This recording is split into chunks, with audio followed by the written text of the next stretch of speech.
ਮੇਰੀ ਸਮੋਸਿਆਂ ਦੀ ਦੁਕਾਨ ਸੀ, ਪਰ ਬਹੁਤ ਘੱਟ ਚੱਲਦੀ ਸੀ। ਇੱਕ ਦਿਨ ਇੱਕ ਔਰਤ ਮੇਰੇ ਕੋਲੋਂ ਸਮੋਸੇ ਖਰੀਦਣ ਆਈ ਤਾਂ ਮੈਨੂੰ ਇੱਕ ਖਾਲੀ ਬਰਤਨ ਫੜਾ ਗਈ ਤੇ ਬੋਲੀ, ਸਮੋਸੇ ਦਾ ਮਸਾਲਾ ਇਸੇ ਬਰਤਨ ਵਿੱਚ ਬਣਾਉਣਾ ਤੇ ਫਿਰ ਦੇਖਣਾ ਕਮਾਲ। ਮੈਂ ਐਦਾਂ ਹੀ ਕੀਤਾ ਤੇ ਹੈਰਾਨ ਰਹਿ ਗਿਆ ਜਦੋਂ ਇੱਕ ਦਿਨ ਵਿੱਚ ਹੀ ਮੇਰੀ ਦੁਕਾਨ 'ਤੇ ਬਹੁਤ ਭੀੜ ਹੋ ਗਈ। ਪਰ ਮੇਰੀ ਹੈਰਾਨੀ ਵਾਲੀ ਗੱਲ ਇਹ ਸੀ ਕਿ ਸਾਰੇ ਮਰਦ ਹੀ ਮੇਰੀ ਦੁਕਾਨ ਤੋਂ ਸਮੋਸੇ ਲੈ ਕੇ ਜਾਂਦੇ ਸੀ, ਕਦੇ ਕੋਈ ਔਰਤ ਨਹੀਂ ਸੀ ਆਉਂਦੀ। ਇੱਕ ਦਿਨ ਇੱਕ ਆਦਮੀ ਬੋਲਿਆ, ਭਰਾ, ਜਦੋਂ ਤੋਂ ਤੇਰੇ ਸਮੋਸੇ ਆਪਣੀ ਪਤਨੀ ਨੂੰ ਖਵਾਏ ਨੇ, ਉਹ ਮੇਰੀ ਬਹੁਤ ਸੇਵਾ ਕਰਦੀ ਆ, ਜਦ ਕਿ ਉਹ ਪਹਿਲਾਂ ਬਹੁਤ ਬਦਤਮੀਜ਼ ਸੀ। ਮੈਂ ਬਹੁਤ ਹੈਰਾਨ ਹੋਇਆ ਤੇ ਉਸੇ ਦਿਨ ਉਹ ਸਮੋਸੇ ਘਰ ਲੈ ਆਇਆ ਤੇ ਆਪਣੀ ਪਤਨੀ ਨੂੰ ਖਵਾ ਦਿੱਤੇ। ਪਰ ਥੋੜ੍ਹੀ ਦੇਰ ਬਾਅਦ ਮੇਰੇ ਪੈਰਾਂ ਹੇਠੋਂ ਜ਼ਮੀਨ ਹੀ ਨਿਕਲ ਗਈ ਜਦੋਂ ਮੇਰੀ ਪਤਨੀ ਸਵੇਰ ਤੋਂ ਸ਼ਾਮ ਹੋਣ ਵਾਲੀ ਸੀ, ਪਰ ਮੇਰੀ ਦੁਕਾਨ 'ਤੇ ਸਿਰਫ 2 ਹੀ ਗ੍ਰਾਹਕ ਆਏ ਸੀ। ਉਹਨਾਂ ਨੇ ਹੀ ਬਸ 200 ਰੁਪਏ ਦੇ ਸਮੋਸੇ ਖਰੀਦੇ ਸਨ। ਮੈਂ ਇੰਨਾ ਜ਼ਿਆਦਾ ਮਸਾਲਾ ਬਣਾ ਚੁੱਕਿਆ ਸੀ ਤੇ ਹੁਣ ਉਮੀਦ ਭਰੀਆਂ ਨਜ਼ਰਾਂ ਨਾਲ ਦੇਖ ਰਿਹਾ ਸੀ ਕਿ ਇਹ ਮਸਾਲਾ ਤਾਂ ਖਰਾਬ ਹੋ ਜਾਵੇਗਾ। ਇਹ ਬਹੁਤ ਘਾਟੇ ਦਾ ਸੌਦਾ ਸੀ। ਮੈਨੂੰ ਨੇਹਾ ਦਾ ਗੁੱਸਾ ਸੋਚ ਕੇ ਹੀ ਡਰ ਲੱਗ ਰਿਹਾ ਸੀ। ਯਕੀਨਨ ਅੱਜ ਉਹ ਮੇਰੇ ਕੋਲ 200 ਰੁਪਏ ਦੇਖ ਕੇ ਹੰਗਾਮਾ ਕਰੇਗੀ। ਮੈਂ ਇਹੀ ਸੋਚ ਰਿਹਾ ਸੀ ਕਿ ਉਦੋਂ ਹੀ ਮੈਨੂੰ ਕਿਸੇ ਨੇ ਆਵਾਜ਼ ਲਗਾਈ, ਭਾਈ ਸਾਹਿਬ, ਸਮੋਸੇ ਹੈ? ਮੈਂ ਨਜ਼ਰਾਂ ਚੁੱਕ ਕੇ ਦੇਖਿਆ ਤਾਂ ਇੱਕ ਚਿੱਟੀ ਚਾਦਰ ਵਿੱਚ ਲਿਪਟੀ ਹੋਈ ਇੱਕ ਔਰਤ ਖੜੀ ਸੀ। ਮੈਂ ਬੋਲਿਆ, ਹਾਂਜੀ, ਕਿੰਨੇ ਚਾਹੀਦੇ ਨੇ? ਉਹ ਔਰਤ ਨਜ਼ਰਾਂ ਝੁਕਾ ਕੇ ਬੋਲੀ, ਬਸ ਇੰਨੇ ਦੇ ਦਿਓ ਕਿ ਮੇਰਾ ਢਿੱਡ ਭਰ ਜਾਵੇ। ਪਰ ਇੱਕ ਗੱਲ ਸੁਣ ਲਓ, ਮੈਂ ਉਧਾਰ ਦੇ ਹਿਸਾਬ ਨਾਲ ਆਈ ਹਾਂ, ਹਜੇ ਮੇਰੇ ਕੋਲ ਪੈਸੇ ਨਹੀਂ ਹਨ। ਭੁੱਖ ਦੀ ਵਜ੍ਹਾ ਨਾਲ ਮਜਬੂਰ ਹੋ ਗਈ ਹਾਂ, ਨਹੀਂ ਤਾਂ ਮੈਨੂੰ ਕਿਸੇ ਦੇ ਸਾਹਮਣੇ ਹੱਥ ਅੱਡਣਾ ਚੰਗਾ ਨਹੀਂ ਲੱਗਦਾ। ਮੈਂ ਹੱਸ ਕੇ ਕਿਹਾ, ਭੈਣ ਦੁਖੀ ਨਾ ਹੋ, ਦੁਕਾਨ ਦੇ ਅੰਦਰ ਆ ਜਾ। ਵੈਸੇ ਵੀ ਮੇਰੀ ਦੁਕਾਨ ਕਿਹੜੀ ਚੱਲਦੀ ਆ, ਇਹ ਮਸਾਲਾ ਵੀ ਐਦਾਂ ਹੀ ਪਿਆ ਖਰਾਬ ਹੋ ਜਾਵੇਗਾ। ਉਹ ਔਰਤ ਦੁਕਾਨ ਦੇ ਅੰਦਰ ਇੱਕ ਟੇਬਲ 'ਤੇ ਬੈਠ ਗਈ। ਮੈਂ ਸਮੋਸੇ ਉਸ ਦੇ ਸਾਹਮਣੇ ਰੱਖ ਦਿੱਤੇ। ਅਹਿਸਾਨ ਦੀ ਖੁਸ਼ੀ ਵਿੱਚ ਉਸ ਦੀਆਂ ਅੱਖਾਂ ਵਿੱਚ ਪਾਣੀ ਆ ਗਿਆ। ਜਦੋਂ ਸਮੋਸੇ ਖਾ ਕੇ ਉਹ ਦੁਕਾਨ ਤੋਂ ਬਾਹਰ ਜਾਣ ਲੱਗੀ ਤਾਂ ਬੋਲੀ, ਭਾਈ ਸਾਹਿਬ, ਮੈਂ ਇਹ ਕਰਜ਼ ਜ਼ਰੂਰ ਚੁਕਾਵਾਂਗੀ। ਮੈਂ ਕਿਹਾ, ਭੈਣੇ, ਮੈਂ ਤੁਹਾਨੂੰ ਇਹ ਸਮੋਸੇ ਇੱਕ ਇਨਸਾਨੀਅਤ ਦੇ ਨਾਤੇ ਖਿਲਾਏ ਹਨ ਤੇ ਇਸ ਦਾ ਜੋ ਵੀ ਭੁਗਤਾਨ ਹੈ ਉਹ ਰੱਬ ਮੇਰੀ ਝੋਲੀ ਵਿੱਚ ਜ਼ਰੂਰ ਪਾਵੇਗਾ।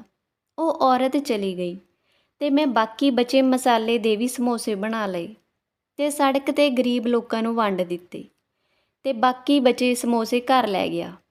ਘਰ ਉਹੀ ਹੋਇਆ ਜਿਸ ਦਾ ਮੈਨੂੰ ਡਰ ਸੀ। ਨੇਹਾ ਨੇ 200 ਰੁਪਏ ਦੇਖੇ ਤਾਂ ਮੇਰੇ ਨਾਲ ਲੜਨ ਲੱਗ ਪਈ ਤੇ ਬੋਲੀ, ਮੈਂ ਉਸ ਦਿਨ ਨੂੰ ਕੋਸ ਰਹੀ ਹਾਂ ਜਿਸ ਦਿਨ ਤੇਰੇ ਨਾਲ ਵਿਆਹ ਕਰਵਾਇਆ ਸੀ। ਮੇਰੇ ਮਾਤਾ ਪਿਤਾ ਨੇ ਪਤਾ ਨਹੀਂ ਕੀ ਸੋਚ ਕੇ ਮੇਰਾ ਰਿਸ਼ਤਾ ਤੇਰੇ ਹੱਥ ਵਿੱਚ ਦਿੱਤਾ ਸੀ। ਬਾਕੀਆਂ ਭੈਣਾਂ ਆਪਣੇ ਆਪਣੇ ਘਰਾਂ ਵਿੱਚ ਰਾਜ ਕਰਦੀਆਂ ਨੇ, ਮੈਂ ਇੱਥੇ ਆਪਣੇ ਨਸੀਬ ਨੂੰ ਕੋਸਦੀ ਹਾਂ। ਰੋਜ਼ ਸਮੋਸਿਆਂ ਨਾਲ ਰੋਟੀ ਖਾ ਕੇ ਮੇਰੀ ਜੀਭ ਦਾਲ ਸਬਜ਼ੀ ਦਾ ਸਵਾਦ ਵੀ ਭੁੱਲ ਗਈ ਆ। ਮੈਂ ਸ਼ਰਮਿੰਦਾ ਜਿਹਾ ਹੋਇਆ ਬੈਠਿਆ ਸੀ ਤੇ ਬੋਲਿਆ, ਨੇਹਾ ਦੁਖੀ ਨਾ ਹੋ, ਰੱਬ ਸਾਨੂੰ ਵੀ ਚੰਗੇ ਦਿਨ ਦਿਖਾਏਗਾ। ਉਹ ਭਾਂਡੇ ਸੁੱਟ ਕੇ ਬੋਲੀ, ਚੰਗੇ ਦਿਨ ਮੈਨੂੰ ਇਸ ਜਨਮ ਵਿੱਚ ਤਾਂ ਨਹੀਂ ਮਿਲਣ ਵਾਲੇ। ਮੈਂ ਭੁੱਖੇ ਢਿੱਡੀ ਆਪਣੇ ਕਮਰੇ ਵਿੱਚ ਜਾ ਕੇ ਲੇਟ ਗਿਆ। ਸਵੇਰੇ ਮੈਂ ਦਿਲ ਨਾਲ ਦੁਕਾਨ 'ਤੇ ਚਲਾ ਗਿਆ। ਹਜੇ ਪਿਆਜ਼ ਹੀ ਕੱਟ ਰਿਹਾ ਸੀ ਕਿ ਕੱਲ੍ਹ ਵਾਲੀ ਔਰਤ ਫਿਰ ਆ ਗਈ ਤੇ ਬੋਲੀ, ਭਾਈ ਸਾਹਿਬ, ਤੁਹਾਡਾ ਉਧਾਰ ਚੁਕਾਉਣ ਆਈ ਹਾਂ। ਮੈਂ ਕਿਹਾ, ਭੈਣੇ, ਰਹਿਣ ਦਿਓ, ਕੋਈ ਗੱਲ ਨਹੀਂ। ਉਸ ਨੇ ਆਪਣੀ ਚਿੱਟੀ ਚਾਦਰ ਦੇ ਥੱਲਿਓਂ ਇੱਕ ਵੱਡਾ ਜਿਹਾ ਬਰਤਨ ਕੱਢ ਕੇ ਦੇ ਦਿੱਤਾ ਤੇ ਬੋਲੀ, ਅੱਜ ਸਮੋਸਿਆਂ ਦਾ ਮਸਾਲਾ ਇਸੇ ਵਿੱਚ ਬਣਾਉਣਾ ਤੇ ਰੱਬ ਦੀ ਕਿਰਪਾ ਨਾਲ ਦੇਖਦੇ ਹੀ ਦਿਨ ਬਦਲ ਜਾਣਗੇ। ਮੈਂ ਵੀ ਬਰਤਨ ਲੈ ਲਿਆ ਤੇ ਔਰਤ ਦਾ ਸ਼ੁਕਰੀਆ ਅਦਾ ਕੀਤਾ ਤੇ ਆਪਣੇ ਕੰਮ ਵਿੱਚ ਲੱਗ ਗਿਆ। ਮੈਨੂੰ ਉਸ ਔਰਤ ਦੀ ਗੱਲ 'ਤੇ ਵਿਸ਼ਵਾਸ ਨਹੀਂ ਸੀ, ਕਿਉਂਕਿ ਬਰਤਨ ਬਦਲਣ ਨਾਲ ਨਸੀਬ ਕਿੱਥੇ ਬਦਲਦੇ ਨੇ। ਪਰ ਉਹ ਬਰਤਨ ਕਾਫੀ ਵੱਡਾ ਤੇ ਖੁੱਲ੍ਹਾ ਸੀ, ਇਸ ਲਈ ਮੈਂ ਉਸੇ ਵਿੱਚ ਸਮੋਸਿਆਂ ਦਾ ਮਸਾਲਾ ਬਣਾ ਦਿੱਤਾ। ਹਜੇ ਮੈਂ ਮਸਾਲਾ ਬਣਾ ਹੀ ਰਿਹਾ ਸੀ ਕਿ 2 ਗ੍ਰਾਹਕ ਆ ਕੇ ਖੜ੍ਹੇ ਹੋ ਗਏ। ਇੱਕ ਬੋਲਿਆ, ਅੱਜ ਮੇਰੀ ਬੇਟੀ ਦਾ ਜਨਮ ਦਿਨ ਆ, ਮੈਨੂੰ ਸ਼ਾਮ ਨੂੰ 6 ਵਜੇ ਤੱਕ 2000 ਰੁਪਏ ਦੇ ਸਮੋਸੇ ਚਾਹੀਦੇ ਨੇ। ਮੈਂ ਤਾਂ ਹੱਕਾ ਬੱਕਾ ਰਹਿ ਗਿਆ ਤੇ ਖੁਸ਼ੀ-ਖੁਸ਼ੀ ਸਾਰੀ ਜਾਣਕਾਰੀ ਲਈ।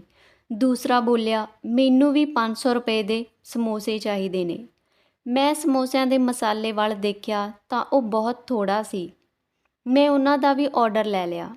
ਉਸ ਦਿਨ ਮੈਂ ਦੁਕਾਨ ਬੰਦ ਕਰਨ ਤੱਕ 4 ਵਾਰ ਮਸਾਲਾ ਬਣਾ ਲਿਆ ਸੀ। ਘਰ ਵਾਪਸ ਜਾਣ ਤੱਕ ਮੇਰੇ ਕੋਲ ਇੱਕ ਵੀ ਸਮੋਸਾ ਨਹੀਂ ਸੀ ਬਚਿਆ। ਮੈਂ ਬਹੁਤ ਖੁਸ਼ ਸੀ। ਮੈਂ ਨੇਹਾ ਲਈ ਅੱਧੀ ਕਿਲੋ ਪਨੀਰ ਮਸਾਲਾ ਲੈ ਗਿਆ। ਜਦੋਂ ਮੈਂ ਘਰ ਪਹੁੰਚਿਆ ਤਾਂ ਉਸ ਦੀ ਖੁਸ਼ੀ ਦਾ ਕੋਈ ਠਿਕਾਣਾ ਨਾ ਰਿਹਾ। ਉਹ ਬੋਲੀ, ਸਾਹਿਲ, ਤੇਰੇ ਕੋਲ ਇੰਨੇ ਪੈਸੇ ਕਿੱਥੋਂ ਆਏ? ਮੈਂ ਕਿਹਾ, ਰੱਬ ਨੇ ਤੇਰੀ ਸੁਣ ਲਈ। ਅੱਜ ਵਿਕਰੀ ਬਹੁਤ ਚੰਗੀ ਹੋਈ ਤਾਂ ਤੇਰੇ ਲਈ ਪਨੀਰ ਲੈ ਆਇਆ। ਉਹ ਬਹੁਤ ਖੁਸ਼ ਹੋਈ। ਦਰਅਸਲ ਮੈਂ ਆਪਣੀ ਜ਼ਿੰਦਗੀ ਦਾ ਅੱਧਾ ਹਿੱਸਾ ਤਨਹਾਈ ਵਿੱਚ ਹੀ ਗੁਜ਼ਾਰਿਆ ਸੀ। ਮੈਂ ਆਪਣੇ ਮਾਂ-ਬਾਪ ਦਾ ਇਕਲੌਤਾ ਬੱਚਾ ਸੀ। ਹਮੇਸ਼ਾ ਹੀ ਭੈਣ ਭਰਾਵਾਂ ਦੀ ਬਹੁਤ ਕਮੀ ਮਹਿਸੂਸ ਹੋਈ ਸੀ। 15 ਸਾਲ ਦਾ ਸੀ ਤਾਂ ਮਾਂ ਗੁਜ਼ਰ ਗਈ। ਮੈਨੂੰ ਇੱਦਾਂ ਲੱਗਾ ਜਿੱਦਾਂ ਮੈਂ ਭਰੀ ਦੁਨੀਆ ਵਿੱਚ ਇਕੱਲਾ ਰਹਿ ਗਿਆ ਹੋਵਾਂ। ਪਿਤਾ ਜੀ ਤਾਂ ਖੁਦ ਮਜ਼ਦੂਰ ਸੀ। ਉਹ ਮਜ਼ਦੂਰੀ ਕਰਕੇ ਹੀ ਪੇਟ ਭਰਦੇ ਸਨ। ਪਿਤਾ ਜੀ ਕੰਮ ਦੇ ਲਈ ਸਵੇਰੇ ਹੀ ਨਿਕਲ ਜਾਂਦੇ ਤੇ ਸ਼ਾਮ ਨੂੰ ਘਰ ਵਾਪਸ ਆਉਂਦੇ। ਉਹ ਮੈਨੂੰ ਪੁੱਛਦੇ ਕਿ ਸਕੂਲ ਗਿਆ ਸੀ ਤਾਂ ਮੈਂ ਕਹਿ ਦਿੰਦਾ, ਹਾਂਜੀ ਪਿਤਾ ਜੀ, ਮੈਂ ਸਕੂਲ ਗਿਆ ਸੀ। ਪਰ ਹਕੀਕਤ ਵਿੱਚ ਇੱਦਾਂ ਦਾ ਕੁਝ ਵੀ ਨਹੀਂ ਸੀ। ਮਾਂ ਦੇ ਗੁਜ਼ਰ ਜਾਣ ਤੋਂ ਬਾਅਦ ਮੈਂ ਸਕੂਲ ਦੀ ਸ਼ਕਲ ਤੱਕ ਨਹੀਂ ਸੀ ਦੇਖੀ। ਮੈਂ ਸਾਰਾ ਦਿਨ ਅਵਾਰਾ ਗਲੀਆਂ ਵਿੱਚ ਘੁੰਮਦਾ ਰਹਿੰਦਾ। ਪਿਤਾ ਜੀ ਮਿਸਤਰੀ ਨਾਲ ਮਜ਼ਦੂਰੀ ਕਰਦੇ। ਇੱਕ ਦਿਨ ਛੱਤ ਤੋਂ ਹੇਠਾਂ ਡਿੱਗ ਗਏ ਤੇ ਉਹਨਾਂ ਦੀ ਰੀੜ੍ਹ ਦੀ ਹੱਡੀ ਟੁੱਟ ਗਈ। ਤੇ ਫਿਰ ਇੱਕ ਦਿਨ ਪਿਤਾ ਜੀ ਬਿਸਤਰੇ 'ਤੇ ਹੀ ਪਏ ਹੋਏ ਸੀ ਕਿ ਉਹਨਾਂ ਨੂੰ ਅਹਿਸਾਸ ਹੋ ਚੁੱਕਿਆ ਸੀ ਕਿ ਮੈਂ ਆਪਣੇ ਬੇਟੇ ਦੀ ਚੰਗੀ ਤਰ੍ਹਾਂ ਨਾਲ ਪਰਵਰਿਸ਼ ਨਹੀਂ ਕੀਤੀ। ਉਦੋਂ ਬਹੁਤ ਰੋਏ ਤੇ ਬੋਲੇ, ਸਾਹਿਲ, ਤੂੰ ਹੀ ਦੱਸ, ਮੈਂ ਤੇਰੀ ਮਾਂ ਨੂੰ ਕੀ ਜਵਾਬ ਦੇਵਾਂਗਾ ਕਿ ਮੈਂ ਤੇਰੀ ਪਰਵਰਿਸ਼ ਵਿੱਚ ਧਿਆਨ ਕਿਉਂ ਨਹੀਂ ਦਿੱਤਾ। ਮੈਂ ਸ਼ਰਮਿੰਦਾ ਸੀ। ਇਸ ਕਰਕੇ ਮੈਂ ਪਿਤਾ ਤੋਂ ਮਾफ़ੀ ਮੰਗੀ ਕਿਉਂਕਿ ਮੈਂ ਉਹਨਾਂ ਦੀ ਇਕਲੌਤੀ ਸੰਤਾਨ ਸੀ, ਉਹਨਾਂ ਦਾ ਇੱਕਮਾਤਰ ਸਹਾਰਾ। ਉਹਨਾਂ ਦੇ ਕੋਲ ਮੈਨੂੰ ਮਾफ़ ਕਰਨ ਤੋਂ ਇਲਾਵਾ ਹੋਰ ਕੋਈ ਚਾਰਾ ਨਹੀਂ ਸੀ। ਪਿਤਾ ਜੀ ਦੇ ਕੰਮ 'ਤੇ ਨਾ ਜਾਣ ਕਰਕੇ ਘਰ ਦੇ ਹਾਲਾਤ ਬਹੁਤ ਖਰਾਬ ਹੋ ਗਏ ਸੀ। ਉਦੋਂ ਮੈਨੂੰ ਪਿਤਾ ਜੀ ਨੇ ਸਮੋਸੇ ਬਣਾ ਕੇ ਵੇਚਣ ਦੀ ਸਲਾਹ ਦਿੱਤੀ। ਉਹ ਮੰਜੇ 'ਤੇ ਪਏ ਸਮੋਸਿਆਂ ਦਾ ਮਸਾਲਾ ਬਣਾ ਦਿੰਦੇ ਤੇ ਮੈਂ ਬਾਹਰ ਗਲੀ ਵਿੱਚ ਜਾ ਕੇ ਤਲ ਦਿੰਦਾ। ਪਿਤਾ ਜੀ 2-4 ਸਾਲ ਮੰਜੇ 'ਤੇ ਪਏ ਰਹੇ। ਫਿਰ ਇੱਕ ਦਿਨ ਰੱਬ ਨੂੰ ਪਿਆਰੇ ਹੋ ਗਏ। ਰੱਬ ਮੇਰੇ ਮਾਂ-ਬਾਪ ਨੂੰ ਜੰਨਤ ਵਿੱਚ ਜਗ੍ਹਾ ਦੇਣ, ਕਿਉਂਕਿ ਉਹਨਾਂ ਨੇ ਇਹ ਹੁਨਰ ਮੇਰੇ ਹੱਥਾਂ ਵਿੱਚ ਪਾ ਦਿੱਤਾ ਸੀ। ਨਹੀਂ ਤਾਂ ਮੈਂ ਦਰ-ਦਰ ਦੀਆਂ ਠੋਕਰਾਂ ਖਾਂਦਾ ਰਹਿੰਦਾ। ਮੈਂ ਹਰ ਰੋਜ਼ ਇੰਨਾ ਕਮਾ ਲੈਂਦਾ ਕਿ ਮੇਰਾ ਖਰਚਾ ਪਾਣੀ ਨਿਕਲ ਜਾਂਦਾ ਸੀ। ਜ਼ਿੰਦਗੀ ਇਸੇ ਚੱਕਰ ਵਿੱਚ ਘੁੰਮੀ ਜਾ ਰਹੀ ਸੀ। ਮੇਰੇ ਮਾਮਾ ਜੀ ਨੇ ਮੇਰੀ ਉਮਰ ਦਾ ਧਿਆਨ ਕੀਤਾ ਤੇ ਮੇਰੇ ਲਈ ਰਿਸ਼ਤੇ ਲੱਭਣੇ ਸ਼ੁਰੂ ਕਰ ਦਿੱਤੇ। ਪਰ ਕੁੜੀ ਵਾਲਿਆਂ ਦੇ ਵੱਲੋਂ ਗੱਲ ਹੀ ਨਹੀਂ ਸੀ ਬਣਦੀ। ਗੱਲ ਚੱਲਦੀ ਖਤਮ ਹੋ ਜਾਂਦੀ। ਕਿਸੇ ਨੂੰ ਆਪਣੀ ਬੇਟੀ ਦੇ ਨਾਮ ਘਰ ਚਾਹੀਦਾ ਸੀ, ਕਿਸੇ ਨੂੰ ਲੱਖਾਂ ਦੇ ਗਹਿਣੇ। ਬੜੀ ਮੁਸ਼ਕਿਲ ਨਾਲ ਆਖਿਰ ਮੇਰੇ ਮਾਮਾ ਜੀ ਨੂੰ ਮੇਰੇ ਲਈ ਰਿਸ਼ਤਾ ਮਿਲ ਹੀ ਗਿਆ। ਉਹਨਾਂ ਨੇ ਮੇਰਾ ਵਿਆਹ ਨੇਹਾ ਦੇ ਨਾਲ ਕਰਵਾ ਦਿੱਤਾ। ਨੇਹਾ ਇੱਕ ਗਰੀਬ ਪਰਿਵਾਰ ਦੀ ਕੁੜੀ ਸੀ। ਮੈਨੂੰ ਲੱਗਿਆ ਉਹ ਮੇਰੇ ਨਾਲ ਖੁਸ਼ ਰਹੇਗੀ, ਪਰ ਉਹ ਬਹੁਤ ਚਿੜਚਿੜੀ ਜਿਹੀ ਕੁੜੀ ਸੀ। ਉਸ ਦਾ ਕਹਿਣਾ ਸੀ, ਮੈਂ ਆਪਣੇ ਮਾਂ-ਬਾਪ ਦੇ ਘਰ ਬਹੁਤ ਗਰੀਬੀ ਦੇਖੀ, ਹਰ ਚੀਜ਼ ਦੇ ਲਈ ਤਰਸੀ ਹਾਂ, ਇਸ ਕਰਕੇ ਤੈਨੂੰ ਮੇਰੀ ਹਰ ਰੀਝ ਪੂਰੀ ਕਰਨੀ ਪਵੇਗੀ। ਪਰ ਰੱਬ ਜਿੱਦਾਂ ਮੇਰੇ ਨਾਲ ਨਾਰਾਜ਼ ਹੀ ਹੋ ਚੁੱਕਿਆ ਸੀ, ਕਿਉਂਕਿ ਵਿਆਹ ਤੋਂ ਬਾਅਦ ਮੇਰੇ ਸਮੋਸੇ ਵਿਕਣੇ ਬੰਦ ਹੋ ਗਏ ਸੀ। ਇੱਕ ਦਿਨ ਮੇਰੇ ਮਾਮਾ ਜੀ ਸਾਡੇ ਘਰ ਆਏ ਤੇ ਬੋਲੇ, ਬੇਟਾ, ਤੇਰੇ ਨਾਨਾ ਜੀ ਦੀਆਂ ਦੁਕਾਨਾਂ ਸੀ, ਜਿਨ੍ਹਾਂ ਵਿੱਚੋਂ ਇੱਕ ਦੁਕਾਨ ਤੇਰੀ ਮਾਂ ਦੇ ਹਿੱਸੇ ਵਿੱਚ ਆਉਂਦੀ ਆ, ਉਹ ਅਸੀਂ ਤੇਰੇ ਨਾਮ ਕਰਵਾ ਦਿੰਦੇ ਹਾਂ। ਮਾਮਾ ਜੀ ਨੇ ਮੇਰੇ ਉੱਪਰ ਬਹੁਤ ਵੱਡਾ ਅਹਿਸਾਨ ਕੀਤਾ ਸੀ। ਦੁਕਾਨ ਮਿਲ ਗਈ ਸੀ। ਇਸ ਦੁਕਾਨ ਦੇ ਸਿਰ 'ਤੇ ਨੇਹਾ ਦਾ ਖਰਚਾ ਨਿਕਲ ਜਾਂਦਾ, ਜਿਸ ਨਾਲ ਕਦੀ-ਕਦਾਈ ਉਸ ਦੀ ਖੁਆਇਸ਼ ਵੀ ਪੂਰੀ ਹੋ ਜਾਂਦੀ।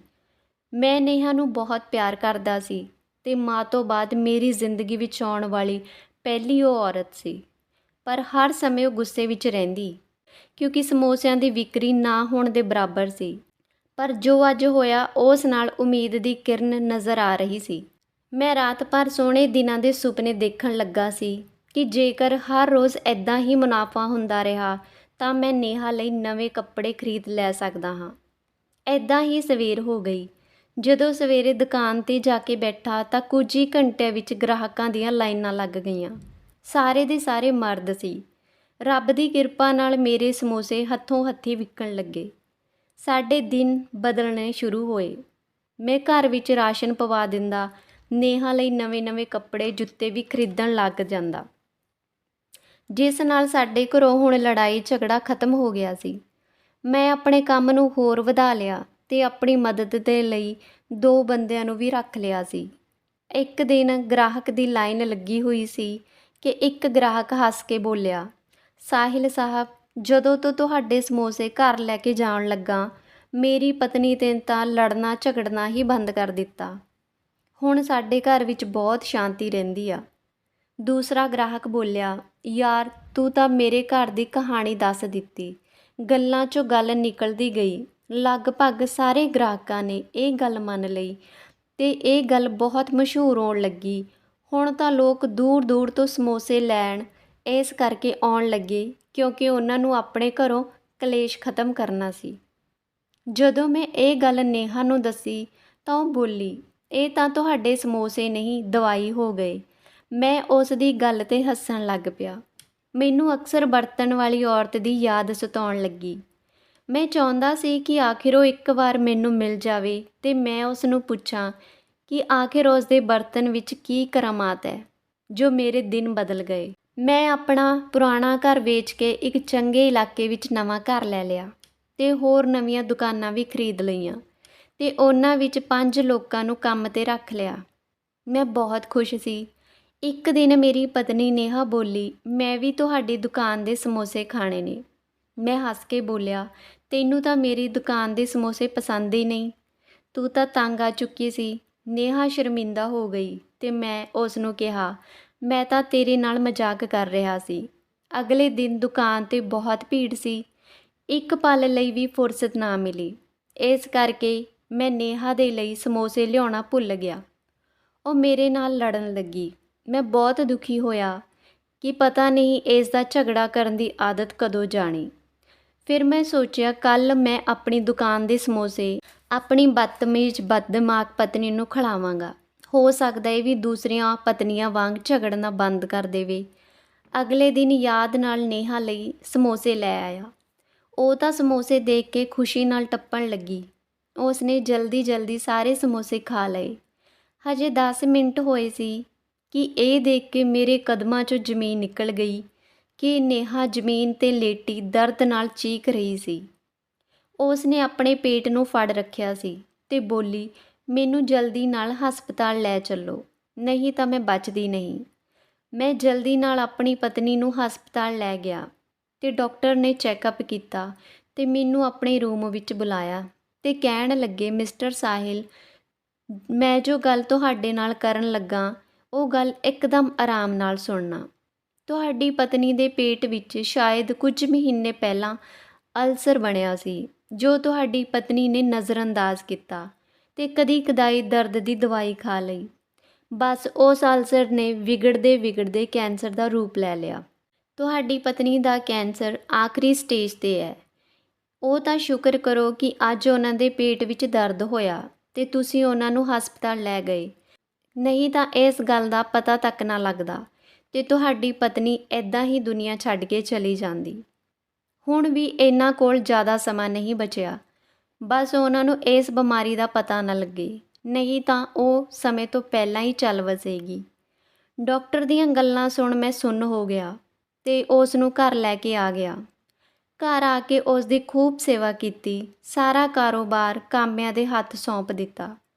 ਉਹ ਮੈਨੂੰ ਕਹਿੰਦੀ, ਤੁਸੀਂ ਆਪਣੇ ਕੰਮ 'ਤੇ ਜਾਓ, ਮੈਂ ਠੀਕ ਹਾਂ। ਮੈਂ ਉਸ ਨੂੰ ਪੁੱਛਿਆ, ਨੇਹਾ, ਇਹ ਦਰਦ ਪਹਿਲਾਂ ਵੀ ਕਦੇ ਹੋਇਆ? ਤਾਂ ਉਹ ਬੋਲੀ, ਥੋੜ੍ਹਾ ਬਹੁਤਾ ਹੁੰਦਾ ਰਹਿੰਦਾ ਸੀ, ਪਰ ਮੈਂ ਕਦੀ ਧਿਆਨ ਨਾ ਦਿੱਤਾ। ਮੈਂ ਨੇਹਾ ਨੂੰ ਉਸ ਦੀ ਬਿਮਾਰੀ ਬਾਰੇ ਨਹੀਂ ਦੱਸਿਆ। ਉਹ ਸਾਰੀ ਰਾਤ ਦਰਦ ਨਾਲ ਤੜਪਦੀ ਰਹਿੰਦੀ। ਇੱਕ ਦਿਨ ਸਵੇਰੇ ਉਸ ਨੇ ਮੇਰੇ ਹੱਥਾਂ ਵਿੱਚ ਹੀ ਦਮ ਤੋੜ ਦਿੱਤਾ। ਮੇਰਾ ਰੋ ਕੇ ਬੁਰਾ ਹਾਲ ਸੀ। ਮੇਰੇ ਮਜਬੂਰ ਹਾਲਾਤ ਦੀ ਸਾਥੀ ਮੇਰੇ ਚੰਗੇ ਵਕਤ ਵਿੱਚ ਸਾਥ ਛੱਡ ਚੁੱਕੀ ਸੀ। ਮੈਂ ਦੁਨੀਆ ਜਹਾਨ ਨਾਲ ਰਿਸ਼ਤਾ ਖਤਮ ਕਰ ਲਿਆ ਸੀ। ਮੈਂ ਬਹੁਤ ਦੁਖੀ ਰਹਿਣ ਲੱਗ ਪਿਆ ਤੇ ਆਪਣਾ ਦਿਲ ਬਹਿਲਾਉਣ ਦੇ ਲਈ ਦੁਕਾਨ 'ਤੇ ਜਾਣਾ ਸ਼ੁਰੂ ਕਰ ਦਿੱਤਾ। ਕਾਰੀਗਰ ਉਸ ਔਰਤ ਦੇ ਦਿੱਤੇ ਹੋਏ ਬਰਤਨ ਵਿੱਚ ਹੀ ਮਸਾਲਾ ਬਣਾ ਬਣਾ ਕੇ ਸਮੋਸੇ ਵੇਚ ਰਹੇ ਸੀ। ਬਾਕੀ ਦੁਕਾਨਾਂ ਦੀ ਵਿਕਰੀ ਵੀ ਚੰਗੀ ਹੋ ਰਹੀ ਸੀ। ਮੈਂ ਉਸ ਔਰਤ ਬਾਰੇ ਸੋਚਣ ਲੱਗ ਪਿਆ ਕਿ ਨਾ ਜਾਣੇ ਉਹ ਕਿੱਥੋਂ ਆਈ ਸੀ ਤੇ ਕਿੱਥੇ ਚਲੀ ਗਈ। 1 ਸਾਲ ਬਿੱਧਾ ਸਮਾਂ ਬੀਤ ਗਿਆ ਕਿ ਮੈਂ ਦੁਕਾਨ 'ਤੇ ਗੁੰਮਸੁੰਮ ਬੈਠਾ ਸੀ। ਅਚਾਨਕ ਮੇਰੇ ਕੰਨਾਂ ਵਿੱਚ ਆਵਾਜ਼ ਪਈ, ਭਾਈ ਸਾਹਿਬ। ਮੈਂ ਨਜ਼ਰਾਂ ਚੁੱਕ ਕੇ ਦੇਖਿਆ ਤਾਂ ਸਾਹਮਣੇ ਉਹੀ ਔਰਤ ਸੀ ਜੋ ਮੈਨੂੰ ਸਾਲ ਪਹਿਲਾਂ ਬਰਤਨ ਦੇ ਕੇ ਗਈ ਸੀ। ਮੈਂ ਜਲਦੀ ਨਾਲ ਆਪਣੀ ਜਗ੍ਹਾ ਤੋਂ ਉੱਠਿਆ ਤੇ ਬੋਲਿਆ ਕਿ ਮੈਂ ਤੁਹਾਡੇ ਬਾਰੇ ਹੀ ਸੋਚ ਰਿਹਾ ਸੀ।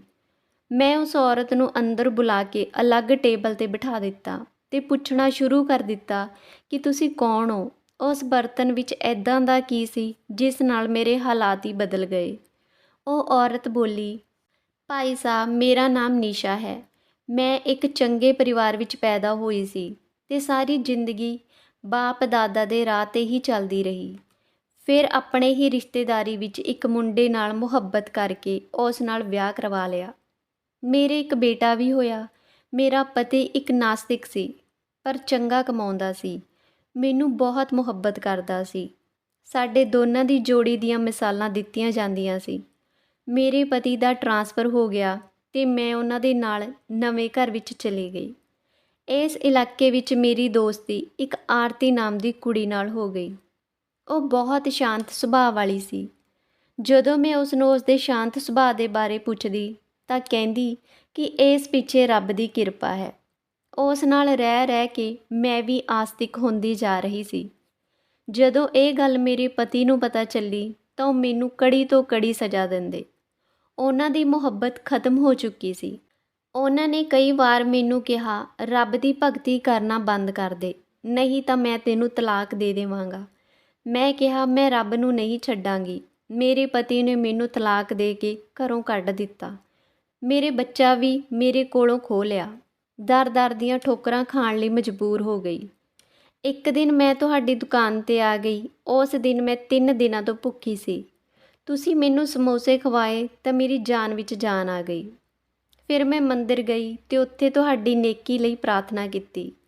ਮੈਂ ਜਾਣਦੀ ਸੀ ਕਿ ਪਰਮਾਤਮਾ ਮੈਨੂੰ ਖਾਲੀ ਹੱਥ ਨਹੀਂ ਜਾਣ ਦੇਣਗੇ। ਉਹਨਾਂ ਦੇ ਆਸ਼ੀਰਵਾਦ ਨਾਲ ਤੁਹਾਡੀ ਦੁਕਾਨ 'ਤੇ ਬਰਕਤ ਆ ਗਈ ਅਤੇ ਲੋਕਾਂ ਦੇ ਘਰ ਪਿਆਰ ਤੇ ਸ਼ਾਂਤੀ ਵੀ ਦੇ ਦਿੱਤੀ। ਨਿਸ਼ਾ ਦੀਆਂ ਗੱਲਾਂ ਸੁਣ ਮੇਰੀ ਅੱਖਾਂ ਵਿੱਚ ਅੱਥਰੂ ਆਉਣ ਲੱਗੇ। ਮੈਂ ਬੋਲਿਆ, ਨਿਸ਼ਾ ਭੈਣ, ਅਸੀਂ ਕਿੰਨੇ ਬਦਨਸੀਬ ਲੋਕ ਹਾਂ। ਅਸੀਂ ਪੈਸੇ ਕਮਾਉਣ ਵਿੱਚ ਇੰਨਾ ਬਿਜੀ ਹੋ ਗਏ ਕਿ ਅਸੀਂ ਰੱਬ ਨੂੰ ਭੁੱਲ ਗਏ। ਫਿਰ ਮੈਂ ਉਸ ਭੈਣ ਨੂੰ ਕਿਹਾ ਕਿ ਨਿਸ਼ਾ ਭੈਣ, ਜੇ ਤੂੰ ਬੁਰਾ ਨਾ ਮੰਨੇ ਤਾਂ ਮੈਂ ਤੈਨੂੰ ਆਪਣੀ ਭੈਣ ਬਣਾ ਕੇ ਆਪਣੇ ਘਰ ਲੈ ਜਾਵਾਂ। ਨਿਸ਼ਾ ਸੁਣ ਕੇ ਬਹੁਤ ਖੁਸ਼ ਹੋਈ ਤੇ ਕਹਿਣ ਲੱਗੀ, ਤੁਹਾਡੇ ਮੂੰਹੋਂ ਇਹ ਗੱਲ ਵੀ ਉਸੇ ਰੱਬ ਨੇ ਕਢਵਾਈ ਆ।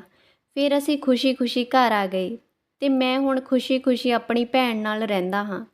ਰੋਜ਼ ਪਰਮਾਤਮਾ ਦੀ ਬੰਦਗੀ ਕਰਦਾ ਹਾਂ। ਮੇਰਾ ਕਾਰੋਬਾਰ ਬਹੁਤ ਬੜਾ ਹੋ ਗਿਆ ਹੈ। ਦੋਸਤੋ, ਮੇਰੀ ਕਹਾਣੀ ਸੁਣਨ ਲਈ ਤੁਹਾਡਾ ਬਹੁਤ-ਬਹੁਤ ਧੰਨਵਾਦ। ਕੱਲ੍ਹ ਮਿਲਦੇ ਹਾਂ ਇੱਕ ਹੋਰ ਨਵੀਂ ਕਹਾਣੀ ਲੈ ਕੇ। ਉਦੋਂ ਤੱਕ ਖੁਸ਼ ਰਹੋ, ਆਬਾਦ ਰਹੋ। ਧੰਨਵਾਦ ਜੀ। ਜੇ ਕਹਾਣੀ ਚੰਗੀ ਲੱਗੀ ਤਾਂ ਲਾਈਕ ਸ਼ੇਅਰ ਜ਼ਰੂਰ ਕਰਿਓ ਜੀ ਤੇ ਚੈਨਲ 'ਤੇ ਪਹਿਲੀ ਵਾਰ ਆਏ ਹੋ ਤਾਂ ਚੈਨਲ ਨੂੰ ਜ਼ਰੂਰ ਸਬਸਕ੍ਰਾਈਬ ਕਰ ਲਿਓ ਤਾਂ ਜੋ ਹਰ ਨਵੀਂ ਕਹਾਣੀ ਤੁਹਾਡੇ ਤੱਕ ਆ ਸਕੇ। ਧੰਨਵਾਦ ਜੀ।